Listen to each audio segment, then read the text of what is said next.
Hi guys, I'm Mystery Shadow Gaming, and I'm going to be talking about the Splatoon leaks today. I want to mainly focus this around the Rainmaker mode. I could really care less about the weapons since they're all just going to be clones of weapons that are already in the game and some original weapons. The new maps, they're pretty amazing. I think they look cool, but that's not. I really just want to talk about Rainmaker mode. And the Splat Zone Towers, well, I mean, I might play that more than I do Ranked Battle, because I absolutely hate Ranked Battle. I can't do good in that mode. But Turf War, I'm an absolute beast at. Anyway, Rainmaker mode. It looks like a online version of single player mode in the campaign where you have to grab the zap fish, but you're not. But this time you're timed and you're going up against 4 people with your own team. So it's sort of like capture the flag, but in a sense where it's practically a race between you and your opponents, but you're also racing your teammates to see who can get the Rainmaker idol first, and it's an amazing concept that I like. But I thought Rainmaker was going to be like the actual Rainmaker was going to be a boss or something that you could do online, and you were supposed to splat it. It's like a race against you and 8 people. You would race to get to the top of where the boss would be, and then whoever can splat the boss first wins. Or you can go on a team to do that. But no, the Rainmaker is actually a pretty small idol, no bigger than a zapfish, which you're supposed to catch from the Octarians in the single player mode.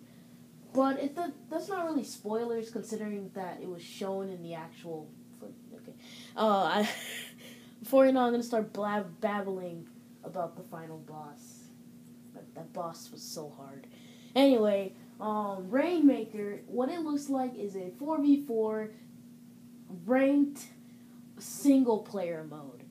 What I think how it's gonna work is like it's a race between the 2 teams and your own team to see who can get nabbed first for the most points. I'm still gonna guess it's gonna keep elements from ranked and turf war and maybe even some concepts of single player mode, but the leaker didn't really show much. He didn't really show footage or anything like that.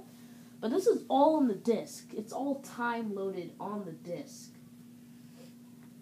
So, if Nintendo you know how Smash Brothers, how we had the leak and Sakurai didn't do anything until that period of time. I bet if no one even leaked those characters, we wouldn't have gotten those characters until the Smash Ballot or something like that.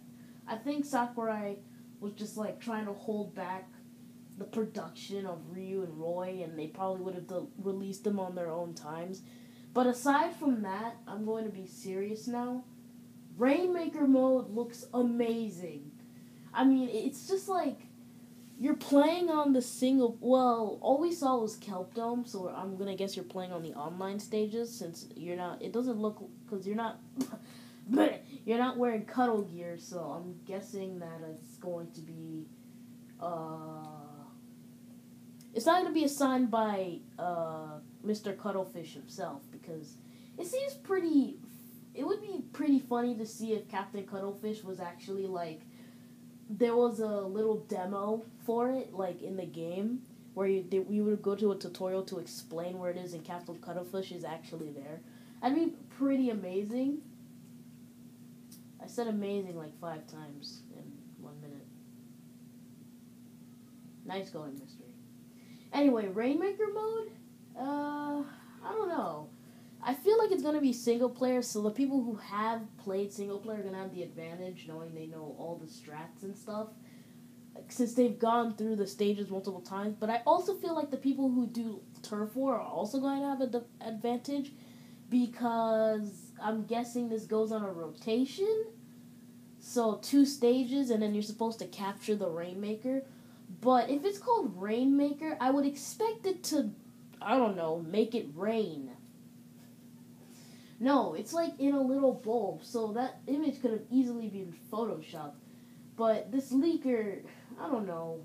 This leaker showed it on Twitter and stuff. Well, for all I care, this guy could have taken the image of a Zapfish, edited it in to the online, like, gotten, like, a whole crew of people to do this prank and have them all just posing at the center and then just insert, a Zapfish bulb and then edit out the Zapfish and then, put the make the Rainmaker smaller and then put it in a way to the point where it would look like it's actually something there. Because during that Squid Lab thing, the Rainmaker is supposed to make it rain.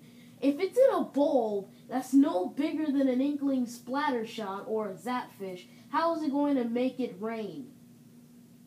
But then again, that leads to a whole speculation to whatever team that gets the Rainmaker first can actually activate it for an amazing shot that would completely wipe out the opposing team. So now this is leading into the theory that it could be a turf war, but with a new gimmick. Now that'd be pretty cool. But I'm going way too deep into something that's probably way out of the ballpark. But it would be a pretty cool concept to see that as a turf war, but whoever gets it first. Like, if they had voice chat in this game, which they should have, but I do know why they don't have it. In that concept, if they had game chat, people could practically strategize on who's gonna get it and who's gonna activate it or who's gonna use it or who's gonna stay behind and keep defense or who's gonna go with the person who's going to get it. So someone takes a shot and boom, the other team can win. Their team could win. But it's a weird concept that just popped into my head while I'm making this. I'm pretty hyped for Rainmaker and stuff, but let's go move on to the weapons. 33 unreleased weapons. All free. All free. What are you doing, Nintendo? I mean, sure, well, Splatoon did do a lot of good profit, but Splatoon is giving things way too freely. Like, if Rainmaker mode is a paid DLC, then you know what? I'm okay with that. I'm okay with that thing being paid DLC.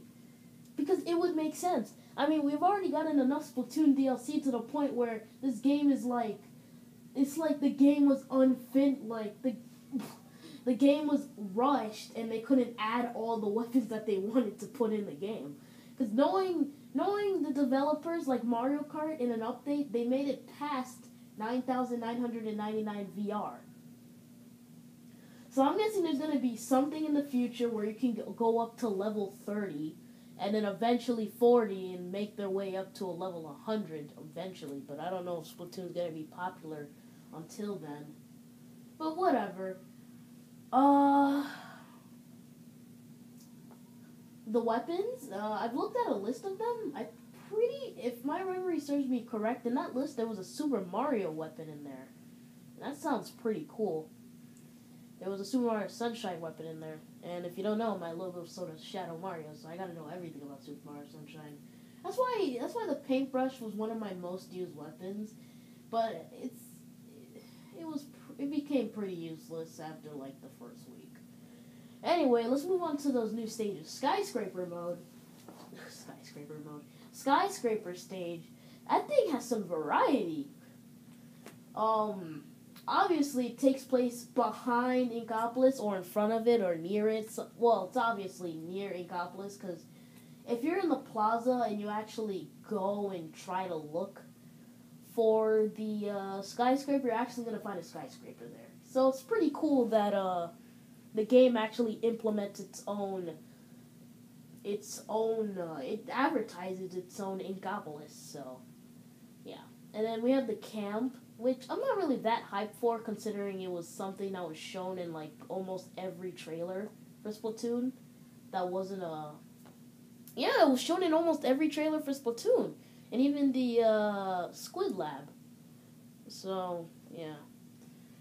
I think that's all I really want to talk about. Rainmaker was mostly the topic about this. Rainmaker, you are just going to be the online version of the online team turf war version of single player. And if you haven't played single player, go play single player because that'll just hone your skills for the possible near future Rainmaker. If you don't watch it, your shadows will. So have a good time, everyone, and goodbye.